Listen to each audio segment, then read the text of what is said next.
We're alive, as if by magic, as if by pure magic. I was going for subtle and mysterious with the opening titles. Did it come across? Yes, completely. It was Oscar winning though, I thought. Oscar So if winning, anybody Oscar wants you winning. to do any work around that, I feel like you're the man. You feel like, yeah, absolutely. I'm just checking that we are definitely because, as we were saying before, this is quite emotional for me, a little bit emotional for me, because way back in 2020 we started a little thing called the Crux Cast, and it was just such a nice thing to do. We had over the period between when we started in sort of like March 2020, right up to the very last one we did in this very week in 2021. It was our last one. So we're taking a full year off to do other things and focus on other things, but we always wanted to bring Cruxcast back because it's such a nice thing to do. There's Jim Wolf. Nice to see Jim. Hi, Jim. Good to see you here. So Cruxcast was always a thing that we wanted to bring back. It's such a lovely thing to do. And who better to as we come back with Cruxcast 63 a whole year later, Jess Flack.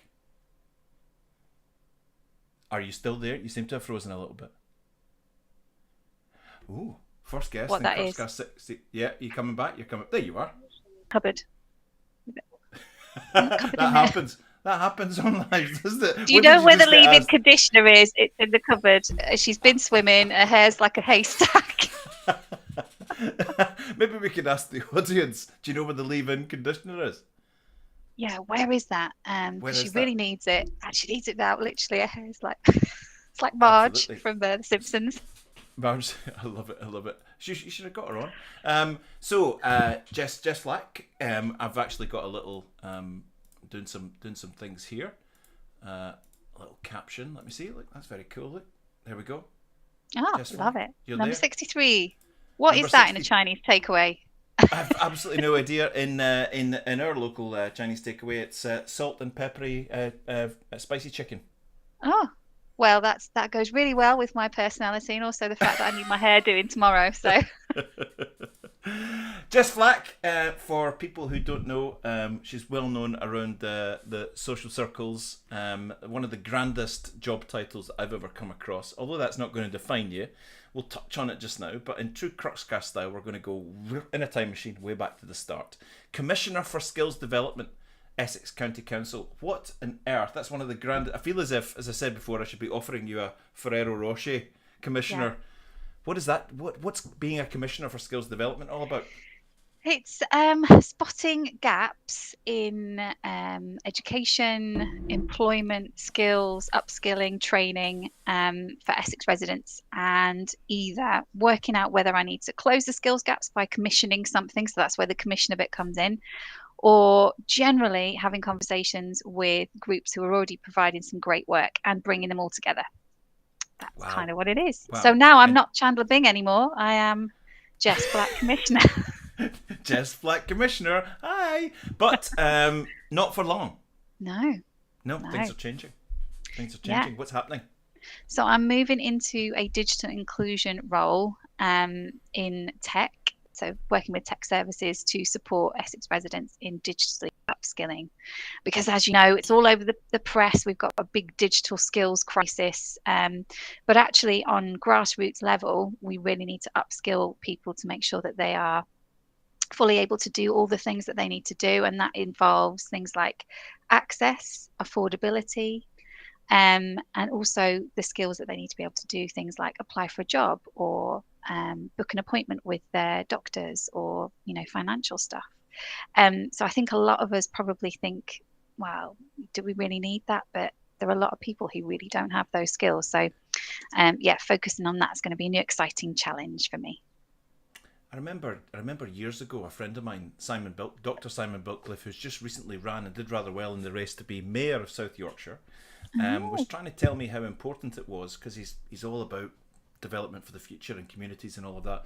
And he was all about talking about when he's mayor one day, and he ran for it this year, he would make sure that everyone had access to the internet because it's going to be that important. And back then, I couldn't see why that was that important. I was like, really, is that number one priority for a lot of people? And he said, you've no idea how crucial. Wow, how forward thinking was he?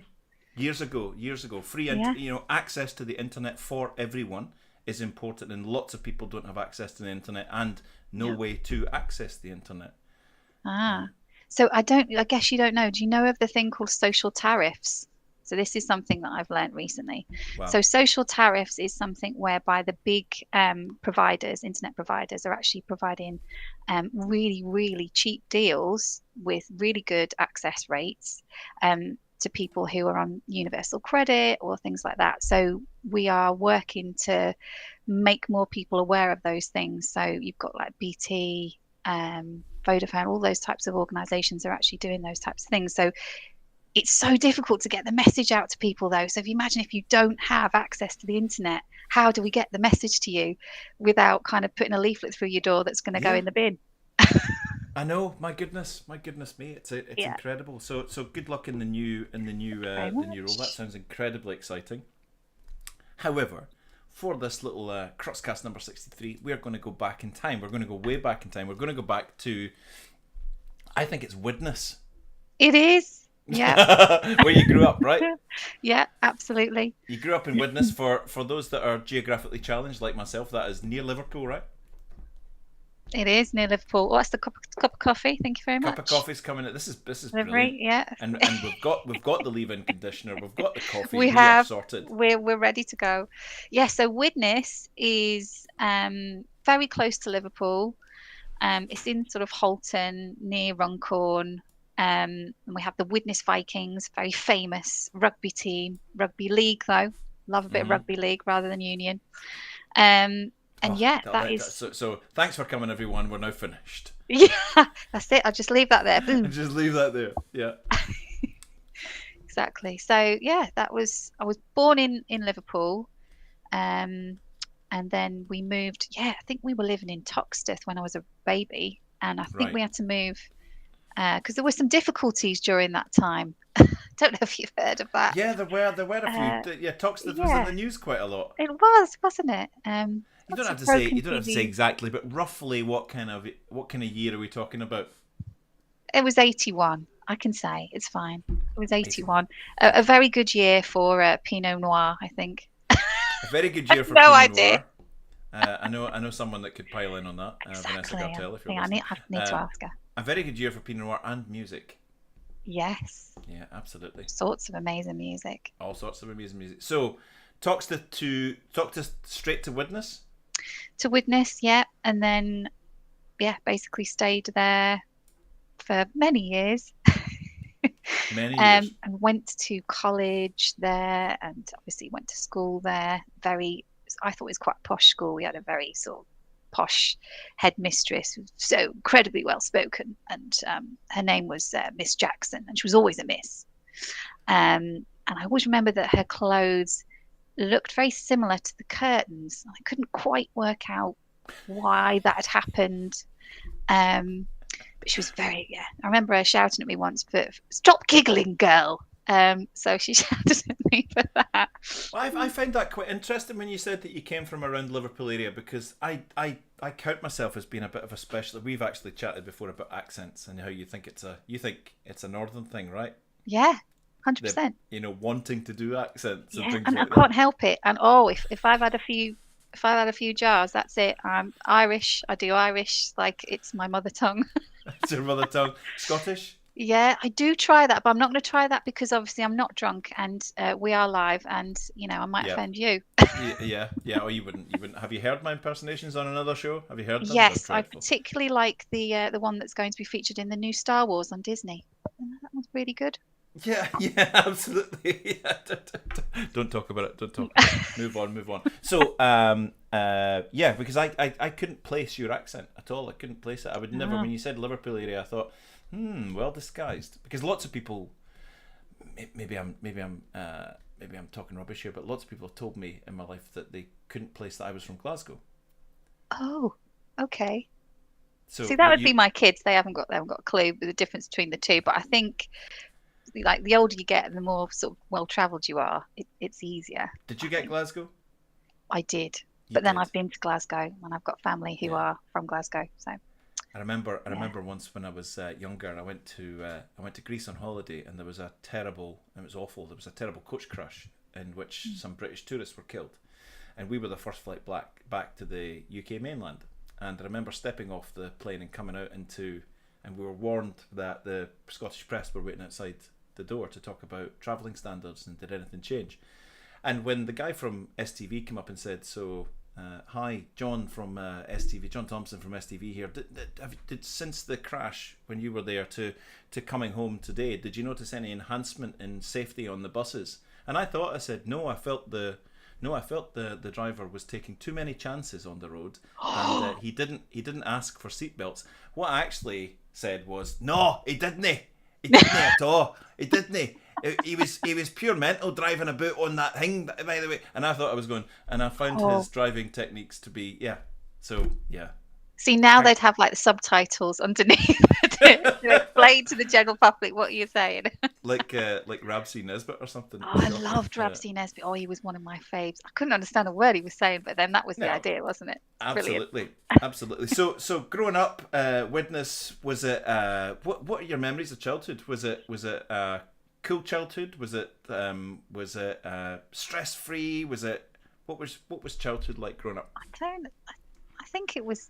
Yeah, I mean, I've got really no sort of negative memories apart from now when I look back and I think, God, what was I wearing? Although some of it's come back in fashion.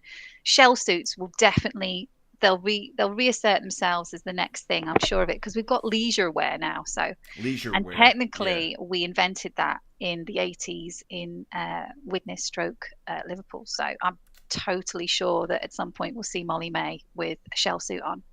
Oh, 100%. Hopefully with more of a fire safety rating. Well, some exactly. Of the stuff you were wearing this was back the in the problem. If we'd go out like camping and things like that, and anywhere near a fire, and you'd go straight up. So I don't think fire safety was on the top of the agenda back in those days, was it? No, not at all. And any siblings? Yes, so I've got one brother. He's amazing, and he works for BT. He's like some top engineer or something. I really need to find out what he actually does. Yeah. But he was in the Navy, and he found himself in the Navy. I think he might have probably been a little bit lost before then, and then got his sense of community and had an amazing time. Went to some amazing places, and they trained him up, and now he's an engineer. So for anyone out there wondering whether the Navy is for you, I think it could be.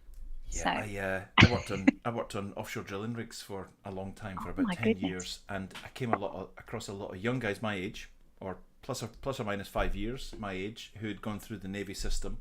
All of them were extremely competent. All of them had travelled the world and seen some amazing stuff. Had great stories, had a great educational system, and just really, they suited the offshore life well, being away at sea on a vessel. Yeah. Just normal, and I just always thought, I wish I had realised at the time that was an option open to me, because I maybe would have taken it. I really do. I really think that might have been an option. Yeah, definitely. So mum and dad, what was the kind of their occupations in life? Both were teachers, secondary school teachers. So my mum was an English teacher and my dad was a maths teacher. What? No, art, sorry. Maths. That does not happen in the family at all. I don't know why I said maths. Yeah, my dad was an art teacher. Maybe I was wishing he was maths, so I was better at maths. But so they're like both incredibly creative, and that's probably where all my sort of eclectic stuff that I've picked up over the years kind of comes out. So I'll have conversations with people who are probably maybe 10, 20 years older than me, and I'll know stuff about films that happened then, or music, and I go, how do you know that? Well, mum and dad. So it was art, literature. We'd go to antiques fairs. They were obsessed with antiques, and my dad was on the Antiques Roadshow, not as an antique, but he was collecting Napoleonic War stuff, and he had this great story behind this sword, I think it was, and a jacket that had a hole through it where somebody had stabbed the person, but he'd survived because it had hit some button or something or other. So that's what you call provenance. And I can see why like the Lovejoy character, the sort of art teaching, or maybe maths teacher, maybe who knows? I can see why you moved from Toxteth Well, yes, exactly. I mean, it wasn't sort of linked in any way to the. Well, actually, no, there's a huge, massive art scene, but maybe not quite that area. It was all blue coats and stuff, and he was a teacher. I'm sure he taught there at some point. So Um, that sounds like a really cool upbringing, and an upbringing that was kind of rooted in education and bettering yourself and maybe developing skills. yes, so I think the education stuff. That was an incredible link. That was You like amazing. that? Point that out. I I shouldn't have still pointed it out got because it. it was so good. Still got it. Yeah, and I think my sense of social justice probably comes from them as well. My kids have got that now as well. They're both Nice. totally into all that. So yeah, all the education side of stuff. My mum was teaching. She was really good at her job as an English teacher, and she was teaching like the lower end of the sets. And the school that she was at the time, a lot of the sort of school kids, didn't do particularly well in life, shall we say. And because she was really good at her job, she always had those kids. And I went into her classes sometimes, when they do the bring Yeah, your yeah, child to work day, yeah. and just watching her, and it was just brilliant, sort of watching what she did and how she did it and how she engaged with the class and all that sort of stuff. So she's, yeah, completely an idol when it comes to education, and she's entertaining as well. Like, if you meet her, you have to give her a couple of gins and she'll really open up and tell you all the stories about how she's met Sean Bean, how she got shot by somebody who, when she was at this pond, I think it was, with her farmer boyfriend, and she got shot by someone who thought she was a duck. And then she didn't realize until years later, and she went through one of those machines at the airport and it set this thing off, and she had to go and get it removed. She had buckshot. She did. Do So you think she's she's had quite available a to come life. on Crux Cast 64? I think she'd probably love that. As long as she doesn't have to go anywhere, she'd be quite happy to do that. But she played golf with Ian Woosnam. She had a few rounds with him because he used to play in Wales. So yeah, she's had quite a life, that one, but a very closed book unless she's had a gin. Just saying hello to Nick Rayburn. She sounds epic. Get her on social. Absolutely. I Uh, know, if, I know. if you've got I any, lived my life through her. you do vicariously. You've got any questions for Jess that you'd like to put up there? We're going to continue this lovely walk through Jess's life. If you've got any questions about what she's saying or what she's talking about or anything, just chuck them up there and we will get them put over. So, were you one of the in girls? Were you in with the fashionable crowd? Were you a tomboy? Were you a sort of like? Were you?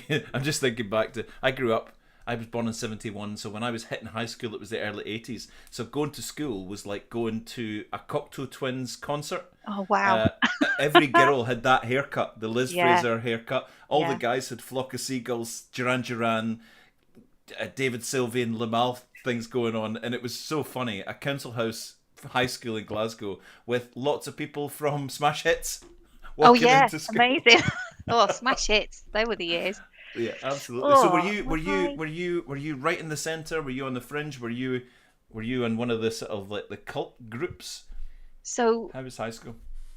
high school, if I go to sort of primary school, Yeah. I was right in the thick of it, and I was sort of like, I was basically the person who sort of created all the plays and things, and I sang in front of the whole school. I did memories on my own with no music. I mean, I don't even, God, the cats must have gone crazy in the neighborhood.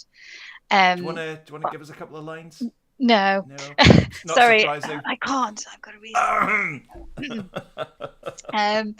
But yeah, I was desperate to be an opera singer, and I love Phantom the Opera, and I love Dame Kriti Kawana and all this sort of stuff. And I'd go to local charity shops and get old bridesmaids' dresses, get my mum to, like, because she was a good seamstress as well, like tidy them up, pull them all in, and I'd just stand in the backyard belting out songs. I don't even know if I knew the words. And I learned how to play piano. And I was dreadful at reading music, but I had a bit of a talent for playing it by ear. So I'd Right. cheat, basically. So I'd pick music up and play it by ear. And I can still do that now, roughly. On the piano, Um, you can still do it. yeah. So it's a bit of a party trick. If someone plays something, I'll work out how to play it. Oh, very good, very good. Um, You know, when you go to like a shopping mall and they've got the piano that you can sit at and do your own oh thing at. yeah, You know, when see, someone does that, that's like a dream for me. That's I'd amazing. love to do that. There was a place that we went to recently with the kids. We were on holiday, and they had just a piano in like the garden area, and I was like, I'm gonna do it. I'm And the on. kids went, "No, mummy, please don't do And it." what's your go-to tune? Oh, Titanic. You know, My Heart Will Go On. Oh, right. That's yeah, I love that one. But Enya and things like that, they're quite nice, soft things. And do in your mind, are you doing Dame Kerry along to it Oh while you're yeah, playing it? totally. Yeah, yeah. Near, far. I don't. I'll do it. I will do it. I'll do it. We'll do it. We'll The do it. kids will be in and be like, "No, what are you doing?" Yeah. So primary school was great fun. Yes, I loved it. Had really great friends. And then of course we all got split up, and there was Yeah. two big high schools in well, there were more than two, there was three, but there was kind of two that our school kids would go to in terms of catchment. And I went to one called Wade Deacon, which was yeah, it was an interesting place. I mean, yeah, great. I came out great academically, amazing, but I lost a lot of myself, like my spark, my passion. I get that. And it wasn't Yeah. because I had like really I wasn't bullied or anything like that. I didn't have negative experiences, but I suddenly became this tiny, tiny little fish in this huge, great big bowl. And it wasn't until I got to the sort of later years that I sort of came back out of myself a little bit more. But yeah, so we had this headmistress who's then taken over by who we called very disrespectfully the demon headmaster.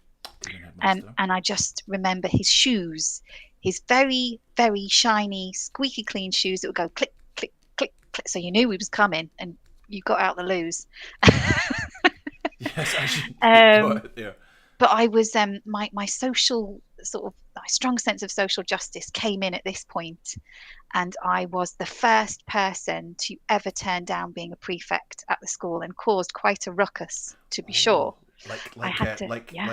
Like refusing the MBE or not taking the Oscar. Exactly. Yeah. I'm not Yeah. having it. Yes. I handed it back. I'm afraid it's encroaching too much on my study time, is what I said. But what I actually meant was, I don't want to be hanging around the girls' toilets telling them to get out, because that's what you did as a prefect. Yeah, totally. I'm one of the worst for doing it. So I'm not gonna. Yeah. In the girls' toilets, that's Yeah. Yeah, totally. So yeah, like I handed it back, and I also got fed up about the fact that we weren't allowed to wear, we had to wear white tights, and they got really filthy and stuff. So I sort of started a mini campaign to get that changed. Yeah, I just became this person. A start of a little like social justice warrior, because I notice on your LinkedIn profile you've got things that you're interested in: animal welfare, children, disaster and humanitarian relief, education, environmental health, human rights, poverty alleviation, and science and technology. So there's a vein running through there of I want to help make the world and people's and things experiences a better place. I do, but that's a big challenge to take on. So it can, heavy is the head. Is that what they say? And it's I get overwhelmed by it sometimes. But if I've kind of learned to sort of compartmentalize things a little bit. So I will take one thing and try and really focus on that, and that's the bit that I'm doing. So for example, digital inclusion will be the bit that I'll be focusing on. But that bit is going to be so good, and it's going to be on fire, and there's going to be loads of people with the skills, and I'm going to connect stuff together. That's the plan. I like this. There's something about people like you, Jess Flack. I've met them many times in my life, and they're a special breed. So at one point in the school, in the secondary school, you were kind of like, you weren't really enjoying the experience. You were good academically and all of that. But at some point in your life, something changed where you felt, I'm going to devote the rest of my professional career to helping people better their situation. I think so that turning point might have happened weirdly. This is going to sound really weird, but we had an event at secondary school where we could go and like hire like a costume to dress up in, and then we just spent an hour or 2 hours. So I dressed up as Noddy, and it was a proper good costume as well. I totally embodied Noddy. My mate was big ears, and Nice. so we tag teamed. But we went down into this big hall, and we sort of played around and looked after children with learning needs and disabilities and things like that. And that was one of the best memories that I've had, because no one knew it was me, so I could just be this character, and I Nice. was like, oh, and like, that just, it was the best. And I was helping people, and they were smiling and they were enjoying themselves. And I think that was probably the one of the best memories I have from secondary school, about thinking I want to do things for other people. I want them to smile. I want them to be happy, and all that kind of stuff. So probably, yeah, that's where that come from. But one other thing that I sort of, should I tell you I enjoyed it or not? Yes, Okay, of I'll course you say should. I did enjoy It's it. all It healthy. was we had to do ballroom dancing at our school. Ooh. That's how posh we were. Yeah, we had Mrs. Wiseman, who was the most flamboyant and posh French teacher you've ever met in your life. And she was, so that character from The Incredibles, who's really tiny, dark blonde, dark bob like this. Yeah, Yeah, like yeah. me. And she was all like this. And the castanets and everything would Yeah, come out. yeah, And yeah. she would teach you how to do the Wade Deacon Waltz, which is the school dance. Yeah. Ah, you went to a school that had a school dance. Oh yeah, yeah. So I mean, that's why you before say proms were class big. and not class. And you Oh say no, can't and not can't. no, that's learned behaviour. That's my husband saying no. You no you you can't do that down here. You've got to say. So years I've taken. It would have been garage, bath, grass, all that. Yeah, So still they struggle with it basically now. said, listen, Jess, if you're going to survive down here, you're going Yeah, to have to not be one of the characters exactly. from Bread. Oh, when I first moved down, I got all the gizzard job. I got all of that. It all happened. Oh dear. Surprise, surprise. All of that. Oh yes, bit All of of it. Scylla. Scylla A bit of Black, Scylla. yeah. So you that whole thing, that experience about helping people and all of that. When did the whole process of realizing you wanted to get into this? So I'm looking through your profile just now. Pretty early on, there's the Liverpool St John Muir's uni Yeah. placement thing. Did it all start there? Yeah, so that's probably a big turning point in my career. So that's where I met. I had the best boss in the world. I hope she's listening. I did invite her, but she's busy. She's busy lady. Um, Rosemary Kappa, and she basically taught me everything. She taught me how to get out of my head, which is like a big thing for me. Just get out your head, and get out your comfort zone. And I was the most organized person, and we worked really well together, because she's not quite as organized. I'm going to say that, and she would fully admit that to you herself. So you're perfect But yin, it, yin and yang. Yeah. yeah, like I'd come in one day and she said, "Oh, I've double booked myself. I've got to go and do this placement visit. Can you just do that lecture with 200 people in it?" And I'd be like, Uh, "Yeah, okay." So that's where, like, I just chucked myself in and did it. And I probably still to this day, when I'm presenting, I can probably see it now, I go like really bright red, like I've been out in the sun a bit too much. But I generally get the words across okay, I think. So she was the person that did that, and it was all to do with recruitment and getting people in placements, and seeing the change in them. So they'd come in and be this sort of person that maybe didn't have a lot of confidence, and they'd go out on their placement and they would just be an amazing transformation for when they came back to uni, and all the stuff that they'd learned while on placement they could challenge and integrate and make a fantastic project for their final year. And it was just one of the best things to see and do and be involved in. And so to you this get you day, get so that's 2001, and you're yeah. already getting a sense of, like, more than just a salary, more than just payment. You're actually getting a real sense of achievement and pride in seeing people doing great things. Oh, I absolutely love love it. that. And I've taken that right the way through my career, and I still love to do that now if I can. Um, so yeah, finished up at John Moore's. They paid for me to do my degree, my bachelor's in business studies. And interestingly, I remember one student coming to me and he said, "How old are you, miss?" And I went, "How old do you think I am?" And he goes, "Well, I don't know, but how come you're teaching me now and then you're teaching in there with us?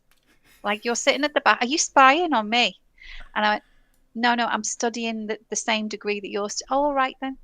So he Oh, actually turned to me and said, "Oh, what are you 40 or something?" And I was only like 20. So nice, yeah, nice. thanks for that. Yeah, But yeah, thanks for they that. thought I was a spy. That's just lovely. I just have to highlight this because I was going to say it when you were talking about doing that ballroom dancing. From Andrew Sledge, we had to do Scottish country dancing, Oh, as amazing. all the Scots kids did. And although back then it was like painful, I can flip out like Andrew. I can still flip out a brilliant gay Gordon's at a wedding, as long as there's Amazing. a See? Kaylee on, See, it's a definitely, skill. It's an actual life skill, I absolutely. think. I More of remember it I should remember happen. Yeah, totally. I remember Sarah and I did one at double speed, at double Oh, heights with wow. big kicks and all that. Just tremendous. So you at Liverpool St John Moores University, you get that first taste for that. But the world was open to you. The world was your oyster. But you stay in this kind of vein as you're going through your career. There's lots and lots and lots of instances where you're in recruitment and employability. You're Yeah. in you're doing lots and lots of stuff. As you got more and more into developing skills and seeing people, helping people with education and all of that, did the interest in it just get deeper and deeper and deeper? Yeah, I think so. Um, so I realized that the corporate world wasn't really for me. So I tried it out with KPMG. It was like a big sort of very different world, up in the big smoke. Lots of people. Pretty much my first or second day, I went to get the tube Circle Line, and somebody pushed me in between the gap. So I fell in the gap, and I was like sort of had my feet kind of almost touching the rails, and I was like clawing my way in, and had like bloody knees, and everybody just like stopped, like You are looked away. joking. No, it was like a really, really horrible day. Um, and that for me is part of the reason why I completely to this day don't really like being up in London. I'm hoping that it'll change, but um, as a northerner who loves to just chat and just get in a taxi and chat to the taxi driver, or all these types of things. I remember when I first was getting the train, so I met my husband when we were on holiday in Gran Canaria. um, when We'll I come back to that. Yeah, I sort of was getting on the train at Liverpool Street to go back with him to where we live. And I'd be like buzzing because I'd been at Liverpool and wanted to chat. And he's like, "No, we don't do that on the train. We don't speak. We just no, no, yeah."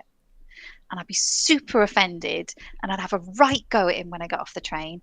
But then, as I got a job and I started working up in London, I was like, "Oh yeah, that's what people are like. It's just not. It's It's a not shame. really yeah, it's a shame. It's not what I like." Um, but I'm still that person. I'm still that person who wants to talk to you and wants to connect and wants to link you up with people and get the most out of things. And when I go home to Liverpool, they're all still exactly the same, and they will stop and chat to you, and it's lovely. It's the Yeah. best. I have to say, I live in Aberdeen, have done since 2000. Sarah's Aberdonian.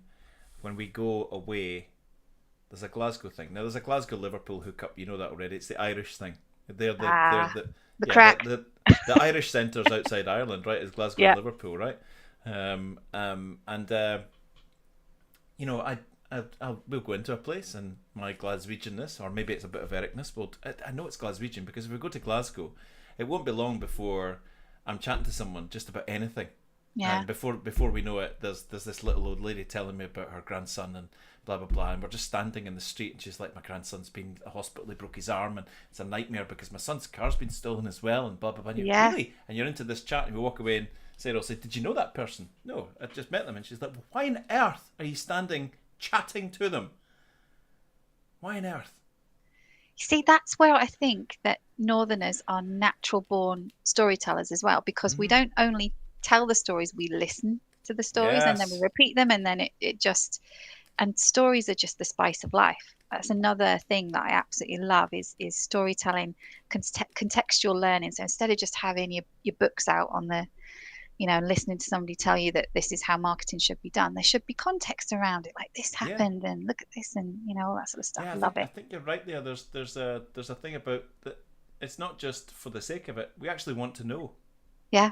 We want to know, because we'd like to take that in, and we'd maybe like to offer our experience in that story, or us, just a bit of empathy on it. It's amazing. Yeah. So Really. you get out of big corporate world and get back into it, and work your Yeah. way through it back into learning, advisor, professional development, IT, all sorts of Yeah. stuff. So City University of London, love City, amazing main university, amazing, fantastic people who work there. Another amazing boss, fantastic team. Miss them to this day. I was there for 11 years. Um, and again, sort of getting back into supporting students out on placement and embedding employability. So that's all that stuff around applying for jobs, interviewing techniques, all that sort of stuff into the curriculum. Because I always found that if you give students a chance to avoid something, they'll find a way. So put it in to the curriculum. They can't avoid it. They don't always see the value of things, especially if you word it a little bit too fluffy. They won't see the value of it until they really need it, and sometimes that's too late. So put it in early on. So I was teaching them. I was sort of bringing in externals to come and talk to them about things that are actually happening in real life. And yeah, like such a great experience. I'm still connected with a lot of the students that I taught as well, and learnt about Sophia as well. So that's the skills framework for the information age. That's the BCS stuff. And sort of embedding that into the core of their learning as well. One memorable session that I taught, we were talking about professional bodies and how important they were, and they were sort of looking at me like this. And so I said, so what is a professional body then? And one of them said, it's a hooker, miss. So it's one of them where you try not to laugh. So I sort of Well, I suppose in some ways, in some respects, but when we're looking at this aspect of things, let's just move on to the next slide, and I'll show you how this is. Yeah, professional body. That is phenomenal, brilliant, absolutely brilliant. terrific, absolutely terrific. You touched in on this, and I love this little story. There's two things I'd like to touch in before we get to the crux. Check it out. I said it. How cheesy. Gran Canaria. You're over in Gran Canaria. You decide you're going to go to the Hippodrome in your homemade T-shirt. Is that right? Yeah. So describe that T-shirt to us. Well, all of the girls, we wanted to, have something that we could remember being there with. And I was the person who did the arty stuff. So I did Little Miss designs, but they weren't like, Mr. Man or Little Miss stuff. No, it was like proper designs. I think I've still got mine somewhere. And I can't remember what I was. Little Miss. Can't remember what I was. But it was like Little Miss Giggles that ended up getting a wine splashed up it, so it became Giggies. Nice. And various other things. But yeah, it was like a sort of girls on tour. Typical. Amazing. And so I spotted my husband across a crowded room, incredibly drunk, doing some crazy stuff. But I knew at that point, I knew that he was the one for me. And he wasn't coming to talk to me. I think he was a bit shy, because I'm Northern and he's Southern. So I thought, sort this out. I said to my friend, a little bit inferior right away, isn't he? She's mental. Yes. So I said to him, mate, if he doesn't come over to me in the next couple of minutes, he's going to get talked to. So he didn't. So I went over and I said, hi, do you like my T-shirt? I made that. Right. Do. And happily ever after. Outstanding. Yeah. And did you guys become a bit of an item there, or did you break and then met when you got back, or was that pretty much? So he stayed out there for a week or so. Oh no, I stayed out there for a week or so. Then we came home, and then we sort of kept in touch, and yeah, that was it. Kind of, Amazon delivery. Amazon delivery. Yeah, well, it's like for circus here, isn't it? More leave-in conditioner. Yeah, exactly. Hopefully, her hair isn't like Marge Simpson anymore. So you've got two kids. Yeah. Was that a thumping impact to you and what Jess stands for, or was it easy? I am the most, still to this day, and one's sort of 10 and one's coming up to 7, the most neurotic mother. Like, there's a scale of mothering, I think, and actually my end is more smothering. So we so so I'm like neurotic and like worry about things all the time and stuff like this. And then I go to sort of my friends' houses and they're like so laid back, and I'm like, why can't that be me? So from the age of 2, they're feeding themselves and stuff. I'm with you. I'm with you. My daughter's 23. My son's 17. He's going away to Glasgow this year, and I was neurotic about them both. I was over the top with security and safety and all of that, and it's done them pretty well. And they're both cool people. Okay, and stuff. so it doesn't necessarily screw them up for life, which is no. what I'm worried about. Although with my daughter, who is this young entrepreneur now, creating anime pictures of her friends and trading that for Pokemon cards, as you do. We created a little website for her now. That's what my logo is. Your profile my profile picture. Yeah, it's really cool. She did that for me. So yeah, so she's obviously she'll be absolutely fine. And my son is he's the most funny little crazy amazing thing, and the two of them are just absolutely brilliant. But I'm still the most neurotic. If I could literally put my number on their arm or something like that, or tag them, chip them, I could do that. Chip them, do it. There's nothing wrong with it. So it's healthy. Yeah, it's a massive game changer, and it's like all of the things that you sort of are able to hide away as an adult just literally ooze out of you when you're a parent. And you can't escape that. And yeah, it's just a game changer. But I mean, I was really lucky because I worked for City University of London, and they were really great in integrating me back into the workplace with keeping in touch days and stuff like that. And when we'd finally paid off the childcare mortgage, things started to look up for us because it is so expensive. And I've got friends who are in that situation now, and it's crazy. I think we've got the second most expensive childcare in the world, or something like that. That's the stats I've heard. In Canada, it's like $6 a day, but I'm guessing tax is higher there. I mean, I don't know the full ins and outs, but yeah. So that was difficult, and finding purpose when I've got dependents at home that need me, and then I've got my work that needs me, and most of the days I'm like this, and I drop everything, and I'm like not great at managing any of that. So yeah, it's a really difficult thing. Luckily, my husband is the most amazing man, and he was like on hand to do everything. It's really supportive. So I was very lucky in that side of things. Very good. I'm only saying that because he's probably listening. Yeah, he's probably listening. Not live. He's just listening in at the door. Yeah, he's listening in. Absolutely. Without a doubt. Yeah. We're not getting out of here without covering something pretty important. Oh, okay. The band. Just gonna drink. No. What? Sorry, I couldn't hear you say. The band. So when you and I were talking and setting this up, we had a little chat to set it up.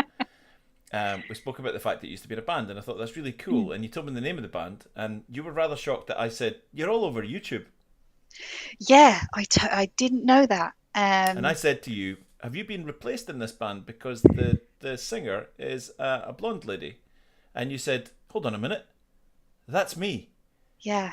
I think I said there was an audible expletive, wasn't there? There was. The air was blue. Replaced me.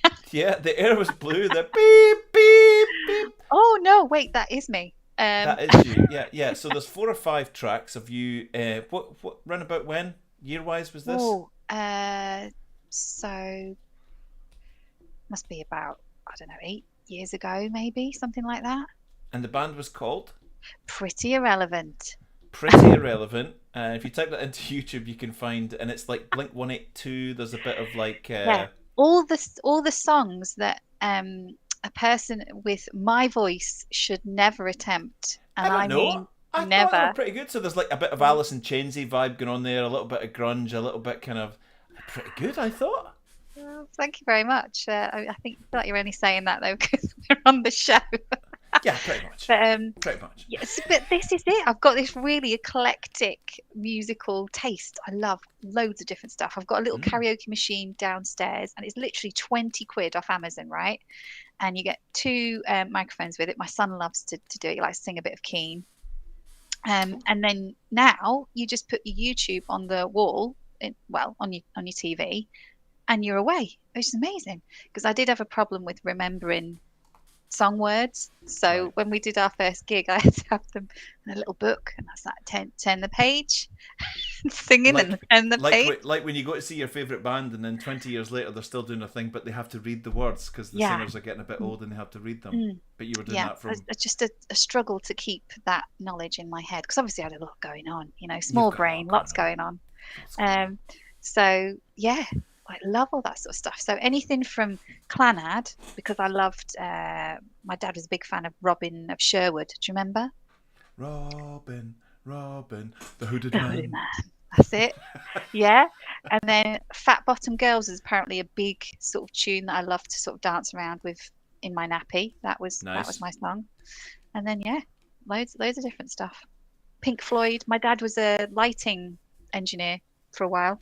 Of course he was. He used to do all this sort of stuff. There's big tanks with ink in it, and he used to put the light behind the ink, and it would be like, cool. He was probably calculating the volume of those tanks because he's so good at maths. Yeah, exactly. No, that never happened. Listen. Getting back to brass tacks. You're around a lot of people who are, trying to enhance their position in life, education-wise, and skills, and all of that. COVID and lockdowns and lockdown regimes and all that's kicked the stuffing out of us, a lot of us, for the last couple of years. Do you think it's set us back any?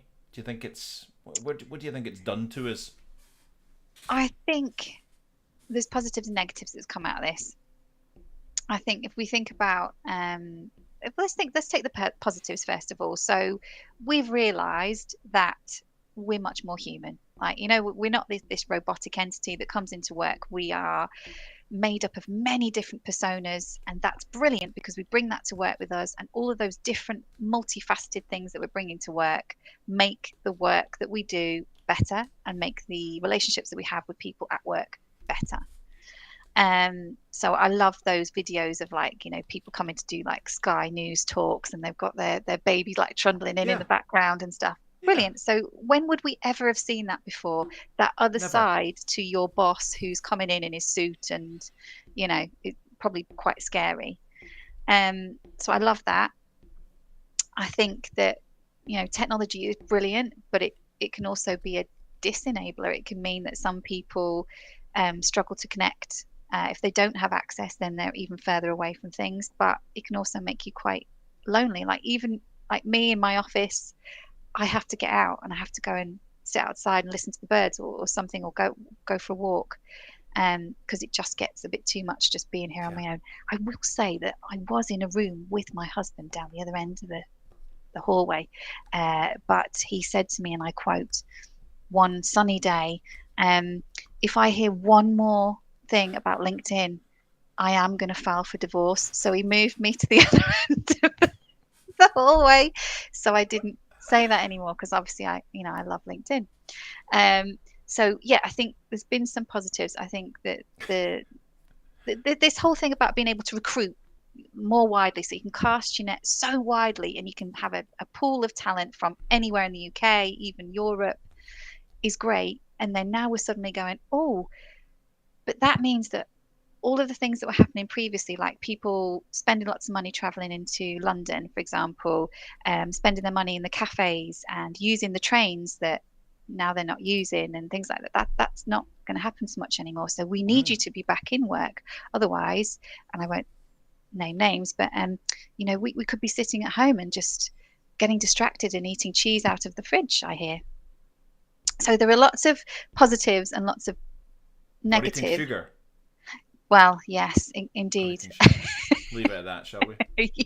Subtly done. So yeah, there's definitely some positives and negatives, like widening your talent pool, and realizing that we can do things where we don't have to travel. So this is that fine balance now, isn't it? So we want to be more sustainable and we want to have less impact on the environment, but equally we realize that the human race intrinsically needs other people to survive. It needs to be around people, to be connecting, and that sort of stuff. So that's a really difficult question to try and solve, difficult problem to solve. I've got colleagues that are desperate to go back to work and desperate to go back to the office. I've got colleagues that are desperate never to see an office again. Yeah, yeah. Me, one size fits all doesn't work. It doesn't work. So the hybrid model doesn't really work because, well, I don't know. Maybe it does. I think it's all quite confusing and quite interesting, the whole topic of the future of work and what work means and all of that. All I know is that I've got friends who will do better by always being on their own because it suits their personality, and then there's people like me that I know that I am compressed and a lesser person when I'm not around people and able to feed off that energy and feed that energy for them. And I'm less of a person if I'm just put in a little shoebox and told to be there and do that. So I know that has an impact on my mental health, just constantly being alone. Yeah. And I like to be around people. So there's got to be other people like me, and there's got to be people the opposite to me, and everything else in between, right? Yeah, exactly. Yeah.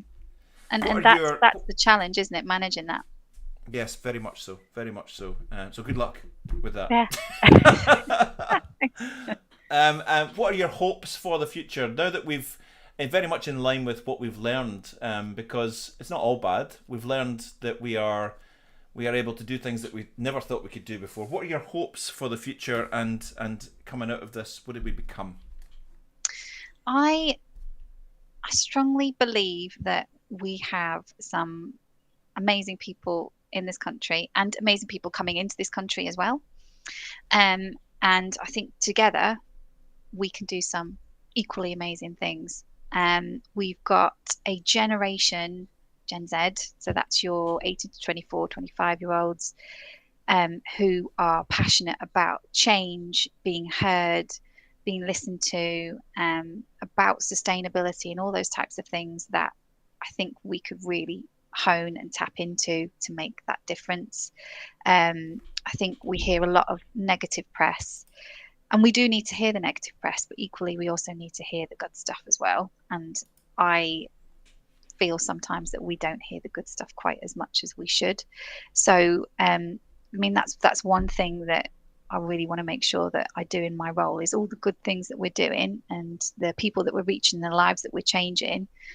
I want to make sure that people hear about that, not just, how much money it's cost or, all those types of things. So I hope that we can sort of come together. I hope the war in Ukraine ends. It's a really difficult one, and I have to comment on it, even though I probably shouldn't go into it in too many details. But I really hope that just craziness ends.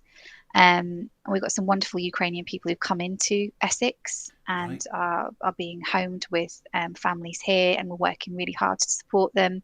Some amazing, talented people who are bringing all of that talent with them, and just seeing some wonderful things that are happening. And actually, we are good people in general, and I think we hear too much about that, very small percent of the population who aren't particularly nice people. So to hear more good stories about, how that's happening, how that's all coming about, was brilliant. So I hope that we can link up more things, that we can work across lots of different communities, lots more best practice, and physically doing stuff, not talking about it so much. That's what I hope. Cool. Big hope. That was and not talking about it so much. Yeah, I like that. That was very good. We are going to leave it there. This has been a fascinating little insight into your personality and your life and all of that. I'm so super chuffed that it could be you that came back and relaunched Crux Cast in its new live format.